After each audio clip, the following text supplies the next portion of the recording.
Son of मल्लाह के नाम से बिहार की सियासत में जमकर सुर्खियां बटोरने वाले विकासशील इंसान पार्टी के मुखिया मुकेश सहनी इन दिनों खुद अपनी नैया पार लगाने की बातजोर है। उनका इंतजार है कि महागठबंधन के शीर्ष नेता उनकी आगामी विधानसभा चुनावों को लेकर सीटों की मांग वाली गठरी और डिप्टी सीएम की डिमांड वाली पोटली को गठबंधन की नाव में रखकर पार लगा दे, लेकिन ऐसा होता दिख नहीं रहा है। पिछले विधानसभा चुनावों में एनडीए का अलायंस बनकर रहने वाले मुकेश सहनी इस बार महागठबंधन के साथ हैं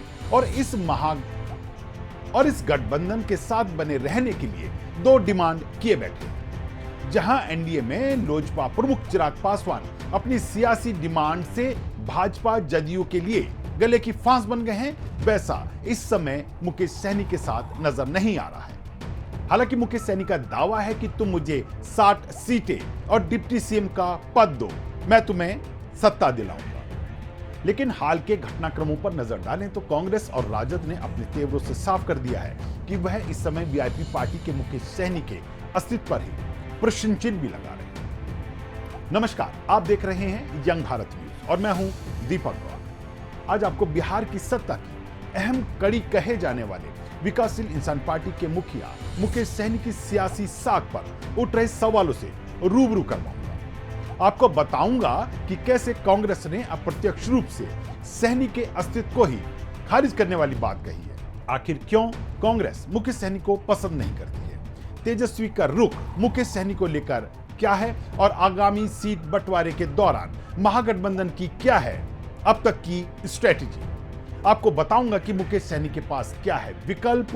और इससे पहले अगर आपने हमारे इस चैनल को अब तक सब्सक्राइब नहीं किया है तो अभी कर लें। साथ ही हमारे ऐसे वीडियो की नोटिफिकेशन पाने के लिए बेल आइकन को जरूर दबाएं। तो चलिए आज की इस सियासी पड़ताल में हम बात करते हैं मुकेश सहनी और उनकी पार्टी विकासशील इंसान पार्टी। सबसे पहले एक बार फिर से आपको सहनी की ताकत के बारे में बता दें जिसका सहनी दावा करते हैं। बता दें कि सन ऑफ मल्लाह अपनी पार्टी को व्यापक निषाद जाति समूह का प्रतिनिधि कहते हैं। इसमें विशेष रूप से निषाद, नोनिया, बिंद, बेलदार जैसी उपजातियां शामिल हैं। वह अपने साथ बिहार के कुल 21 उपजातियों का जिक्र करते हैं जो उनके साथ जुड़ी हुई है। बिहार में निषाद समाज की आबादी करीबन 7 से 8% के करीब है। हालांकि वीआईपी पार्टी निषाद और मल्लाह की आबादी 13% से अधिक बताती आ रही है। बिहार की 3 दर्जन से अधिक सीटों पर निषादों का यह वोट बैंक बड़े उलटफेर करने की क्षमता रखता है। यही वह आंकड़ा है जिसके आधार पर मुकेश सहनी इस बार विधानसभा चुनावों में अपने लिए 60 सीटों के साथ डिप्टी सीएम के पद की मांग कर रहे हैं। चलिए बात करते हैं उनकी सीटों की मांग से जुड़े आंकड़ों पर। असल में बिहार की 243 सीटों में से कांग्रेस 70 सीटों की मांग पर अड़ी है। एसआईआर के मुद्दे पर कांग्रेस मुकर है। राहुल के नेतृत्व में महागठबंधन वोटर अधिकार यात्रा भी निकाल रहा है जिसकी मदद से कांग्रेस बिहार में अपना दबदबा बढ़ाने की जुगत में जुटी है। हाल के दिनों में राहुल गांधी ने जिस तरह से सत्ता पक्ष पर सवाल उठाए हैं उसने उनके पक्ष में एनडीए से नाराज लोगों के दिल में थोड़ी जगह तो बनाई है। लेकिन तेजस्वी यादव बिहार में सीएम का चेहरा बनकर उभरे हैं।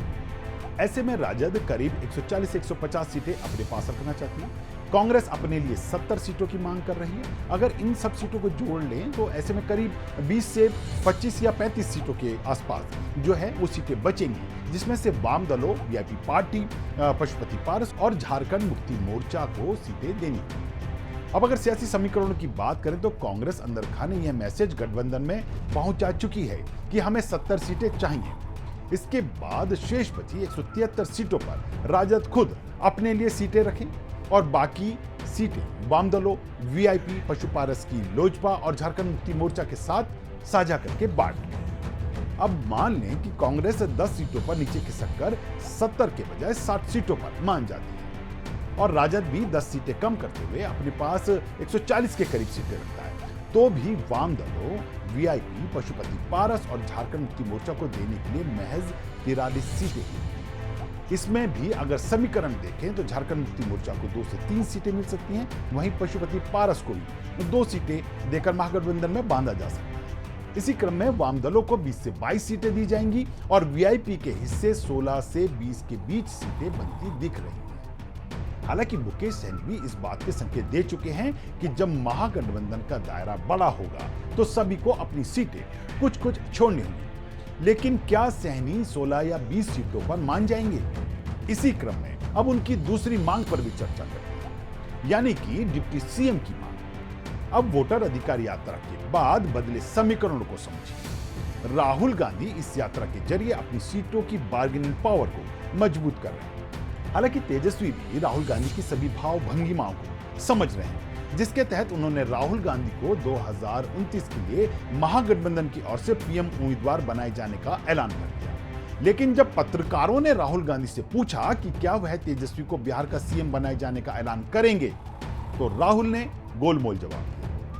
अब जो कांग्रेस तेजस्वी को सीएम का उम्मीदवार बताने से कतरा रही हो, वह मुकेश सहनी को डिप्टी सीएम का पद दिए जाने की बात कैसे मान जाएगी? हालांकि जब कांग्रेस के प्रवक्ताओं से इस बारे में पूछा गया तो उन्होंने कहा कि अभी मुकेश सहनी ने इस संबंध में महागठबंधन के सामने अपनी मांग रखी ही नहीं है। बावजूद इसके सूत्रों का कहना है कि सीएम चेहरा तो तेजस्वी ही होंगे, लेकिन सीटों के बंटवारे को लेकर दबाव की राजनीति के तहत उनका नाम राहुल ने नहीं लिया है। कांग्रेस बाद में सीएम चेहरा तेजस्वी को ही बनाएगी, लेकिन बिहार में 2 डिप्टी सीएम अपने रखेगी। मुकेश सहनी का नंबर वहां भी नहीं आता दिख रहा है। अंदर खाने से खबर आ रही है कि कांग्रेस मुकेश सहनी की राजनीति को ज्यादा पसंद नहीं कर रही है, इसलिए महागठबंधन के साथी के तौर पर कांग्रेस वीआईपी की पार्टी के बारे में कभी कुछ कहती हुई नहीं दिखती। शायद इसका एक कारण है कि पिछली बार बिहार में तेजस्वी की सरकार बनने से किसी ने रोका तो उसमें मुकेश सहनी एक बड़ा नाम है। वही मुकेश सहनी बार बार कहते हैं कि अगर पीएम नरेंद्र मोदी निषाद समाज को आरक्षण दे दे तो वह उनके लिए कुछ भी कर सकते हैं। यह बात कांग्रेस को कभी भी रास नहीं आई है और वह इसके चलते सहनी को भाव नहीं देती।